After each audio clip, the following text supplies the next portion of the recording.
दोस्तों आज के इस वीडियो में हम लोग सीखेंगे किस तरीके से आप अपने मोबाइल के जो कीपैड होते हैं उसमें जो अलग अलग तरीके के लैंग्वेजेस अवेलेबल होते हैं उसे रिमूव कैसे करेंगे। तो उसके लिए हम लोग क्या करेंगे, सबसे पहले व्हाट्सएप ओपन कर लेंगे। आप किसी भी और तरीके से कर सकते हैं, मुद्दा बात है कि कीपैड आना चाहिए, ठीक है।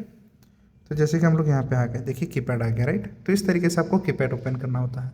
तो जैसे ही कीपैड ओपन हो जाएगा, यहाँ पे देखिए फ़िलहाल ये बांग्ला हो गया, ठीक है।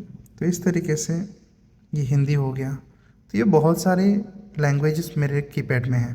तो इसे चेंज कैसे करेंगे या फिर रिमूव कैसे करेंगे, वो करने के लिए सबसे पहले आपको क्या करना होता है, यहाँ पे देखिए सेटिंग्स का ऑप्शन आपको मिलेगा। आपको सेटिंग्स में क्लिक करना होता है, ओके।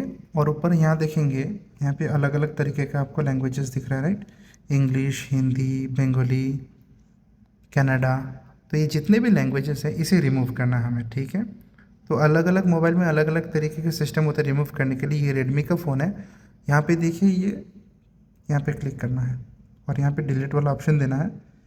जिस चीज़ को भी आपको डिलीट करना है उसे सेलेक्ट कर लेंगे हम लोग और यहाँ पे देखिए डिलीट का ऑप्शन इस तरीके से डिलीट करेंगे। और देखिए जितने भी अलग अलग तरीके का लैंग्वेज थे वो नहीं है, फिलहाल हट गया।